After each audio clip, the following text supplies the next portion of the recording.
दोस्तों आज मैं आपके लिए लाया हूँ एक बहुत ही बढ़िया Japanese horror super natural film जिसका नाम है री इनकारनेशन।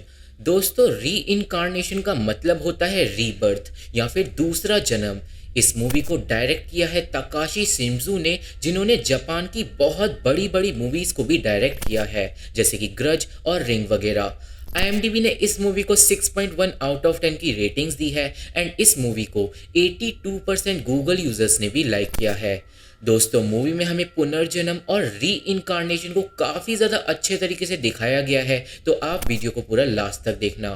चैनल पे नए हो तो चैनल को सब्सक्राइब भी जरूर कर देना, क्योंकि आज की इस वीडियो में हम री इनकारनेशन मूवी को समझते हुए इसके बारे में कुछ बात करने जा रहे हैं। और अब हम इसी के साथ चलते हैं सीधा वीडियो की तरफ। तो मूवी शुरू होती है कुछ रैंडम लोगों की हॉन्टिंग्स को दिखाते हुए। सबसे पहले हम एक लड़की को देखते हैं जो अपनी दोस्तों के साथ थी, पर अचानक ही उसे अपने फ़ोन की रिफ्लेक्शन के अंदर एक स्पिरिट दिखाई देती है। सीन एक आदमी पे जाता है जिसके पास से एक आत्मा निकलती है। वो आत्मा उस आदमी का पीछा करती है और एंड में एक एलिवेटर के अंदर उस आदमी को पोजेस कर लेती है। सीन एक ट्रक ड्राइवर पे जाता है जिसे अपने अंदर किसी और की झलक दिखाई देती है। थोड़ी देर बाद वो ट्रक ड्राइवर एक आदमी को कुचल देता है, पर जब वो ट्रक से उतरकर चेक करता है तो वो देखता है कि उसने जिस आदमी को कुचला है उसकी शक्ल बिल्कुल ट्रक ड्राइवर से मिलती है। ट्रक ड्राइवर को अब जंगल में बहुत सारी आत्माएं दिखाई देती हैं जो एंड में उसे पकड़ लेती हैं। अब इसके बाद हमें कुछ न्यूज़पेपर्स को दिखाया जाता है जिसमें हमें पता चलता है एक मास मर्डर के बारे में, जिसमें ओमोरी नाम के एक डॉक्टर ने 11 लोगों का एक होटल के अंदर मर्डर कर दिया था। ये हादसा 35 साल पहले हुआ था और अब इकुओ नाम का एक डायरेक्टर इस हादसे पे एक मूवी बना रहा है।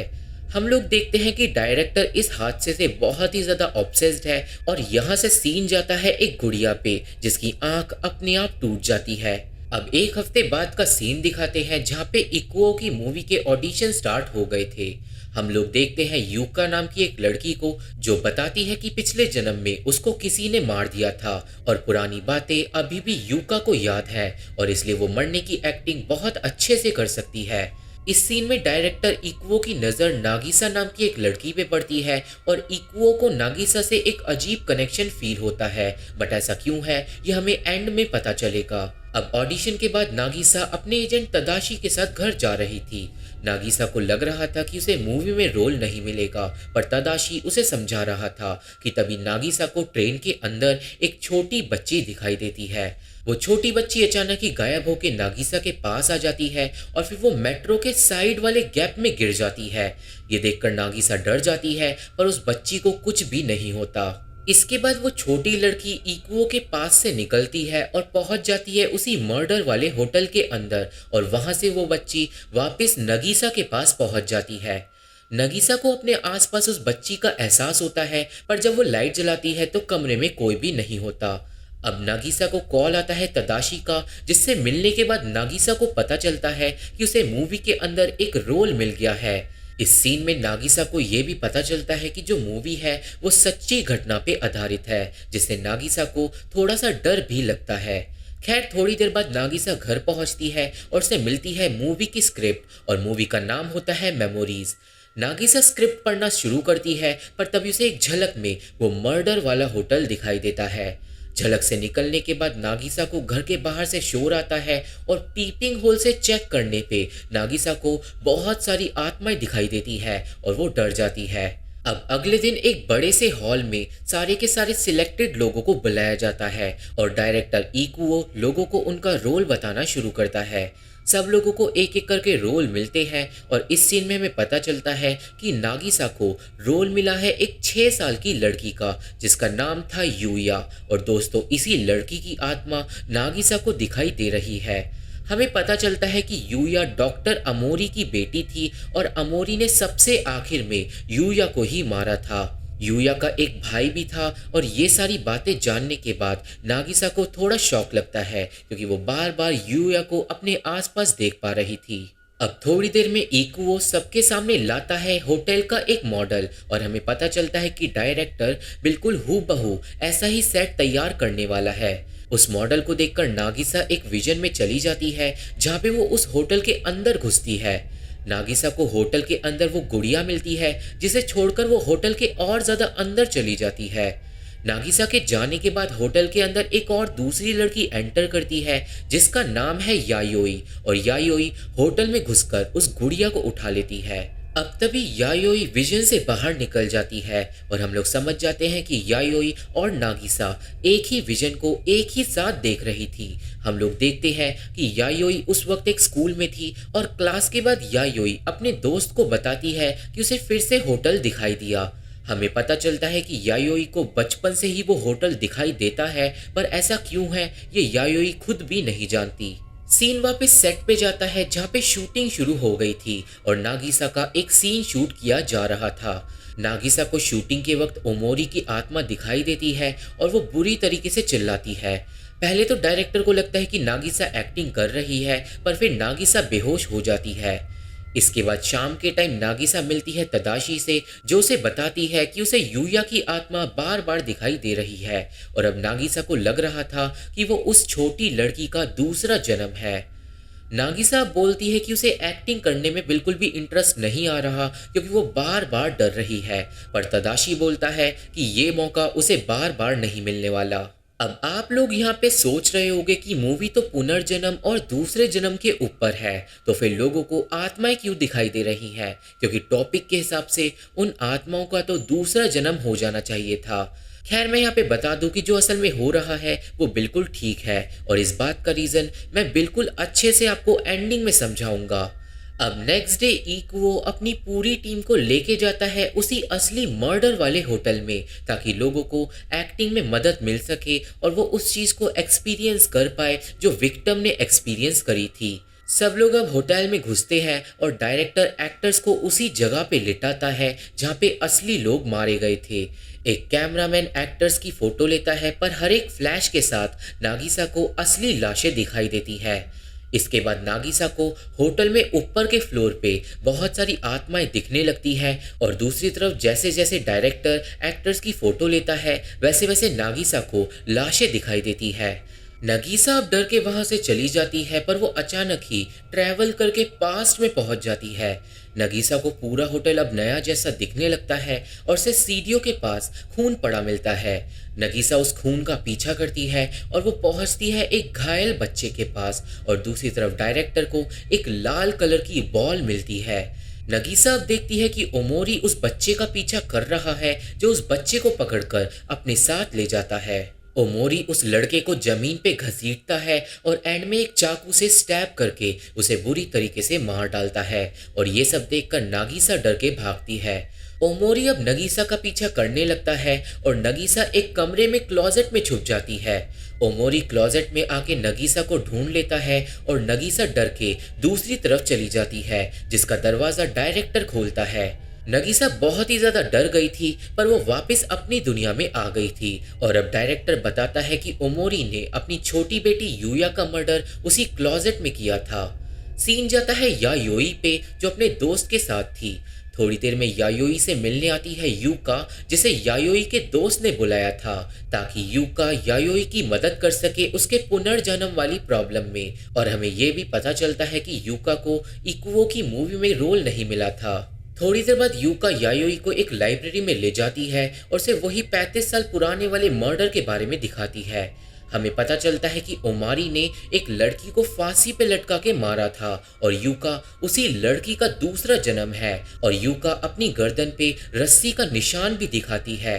अब तभी यूका का फोन बजता है और वो यायोई के पास से चली जाती है। फोन पे बात करते करते हम लोग यूका के पीछे उस क्रीपी गुड़िया को देख पाते हैं और दूसरी तरफ यायोई को न्यूज़पेपर में पता चलता है कि मर्डर उसी होटल में हुए थे जो होटल उसे सपने में दिखाई देता है। यायोई चौंक जाती है और उसे पता चलता है कि ओमोरी की बीवी अभी भी जिंदा है। दूसरी तरफ यूका के पास अचानक ही कुछ बुक्स गिर जाती हैं और जब वो बुक्स को वापस रख रही होती है तभी उसे बहुत सारी आत्माएं दिखाई देती हैं।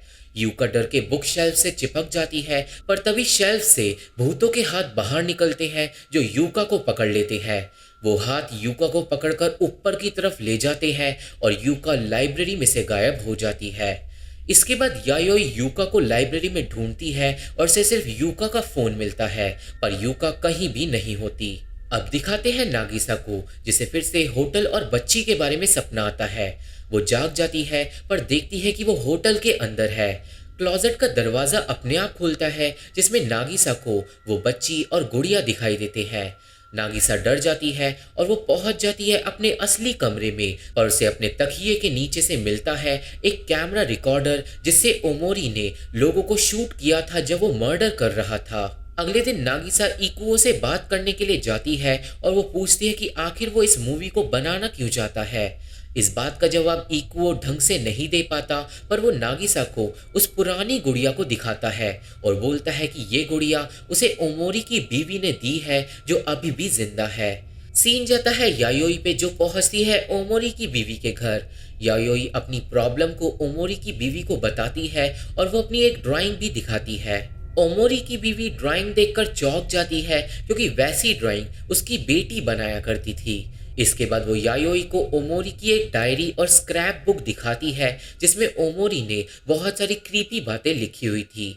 ओमोरी की बीवी बताती है कि ओमोरी एक रिसर्च कर रहा था, जिसके बाद उसे ये यकीन हो गया था कि इंसान की बॉडी अंदर से खोखली है और आत्मा एक जगह से दूसरी जगह जा सकती है, और इसी बात को समझने के लिए उसने 11 लोगों को मार डाला था। यहाँ पे अब एक पास्ट के इंसिडेंट को दिखाते हैं, जहाँ पे ओमोरी की बीवी अपने पति और बच्चों से मिलने होटल पहुँचती है, पर वो देखती है कि ओमोरी यूया और उसके भाई हिसातो को मारने वाला है। अब इससे पहले ओमोरी अपने बच्चों को मार पाता, उसकी बीवी उसे रोक देती है, पर ओमोरी अपनी बीवी पे ही हमला कर देता है। सीन यहाँ से नागिसा पे जाता है, जो तदाशी को शूटिंग से पहले ओमोरी का कैमरा और एक वीडियो टेप देती है, जो उसे अपने तकिए के नीचे से मिली थी। अब शूटिंग शुरू होती है और नागिसा के कुछ सीन शूट करे जाते हैं। दूसरी तरफ यायोई को दिखाते हैं, जो अपने पिछले जन्म को जानने के चक्कर में निकल जाती है उस होटल की तरफ। तदाशी अब अपने कैबिन में उस वीडियो टेप को देखना स्टार्ट करता है, जिसमें ओमोरी अपने बच्चों को शूट कर रहा था, और दूसरी तरफ यायोई होटल में पहुंच गई थी। यायोई को होटल के फ्रंट गेट पे वही गुड़िया मिलती है, जिसे वो उठा लेती है, पर तभी बहुत सारे लोग यायोई की तरफ बढ़ते हैं। हम लोग देखते हैं कि सारे के सारे लोग अपने होश खो रखे हैं, और दोस्तों ये वही लोग हैं जिन्हें मूवी की स्टार्टिंग में हमें पोजेस होता हुआ दिखाया गया था। यायोई देखती है कि उस भीड़ में यूका भी चल रही है, पर यूका भी अपने होश में नहीं थी। यायोई अब लोगों का पीछा करती है और वो देखती है कि होटल के अंदर सारा सामान बिल्कुल नया हो चुका है, और अचानक ही यायोई को पास्ट के लोग दिखने लगते हैं। अब तदाशी को दिखाते हैं, जो वीडियो में उस सीन में पहुंच जाता है जहां पे ओमोरी ने अपनी बीवी पे हमला कर दिया था, और तभी यूया और हिसातो वहां से भाग गए थे। उसी टाइम पे एक काम वाली बाई ओमोरी की बीवी को बचाने के लिए आ गई थी, और इसलिए ओमोरी ने अपनी बीवी को छोड़कर काम वाली बाई को पकड़ लिया था, और इसलिए ही ओमोरी अपने पति से जिंदा बच के भाग पाई थी। दूसरी तरफ हमें यायोई को दिखाते हैं, जिसे होटल में यूका की लटकती हुई लाश मिलती है, जिससे यायोई के होश उड़ जाते हैं। यायोई अब भागती है और दूसरी तरफ टेप में ओमोरी एक शेफ को मार डालता है। यायोई अब पहुंचती है होटल की लॉबी में, जहां पे एक पोजेस्ड आदमी बिल्कुल उसी टाइम पे मर जाता है, जैसे ही टेप के अंदर ओमोरी होटल के बेल बॉय को मार देता है। और अब जैसे जैसे टेप के अंदर ओमोरी लोगों को मारता है, वैसे वैसे यायोई के सामने पोजेस्ड लोग मर रहे थे, और इसका मतलब इतिहास खुद को एक और बार दोहरा रहा है। इस सीन को देखकर हम लोग समझ जाते हैं कि जितने भी लोग होटल में 35 साल पहले मरे थे, वो सब लोग दूसरा जन्म लेने के बाद वापस पहुंच गए हैं उसी होटल में, जहाँ पे उनकी मौत बिल्कुल उसी तरीके से हो रही है जैसे 35 साल पहले हुई थी। ये सब देखकर यायोई बहुत ही ज़्यादा डर जाती है, और अचानक ही उसे अपना पिछला जन्म याद आ जाता है, और वो भी अपनी यादों के द्वारा पोजेस हो जाती है।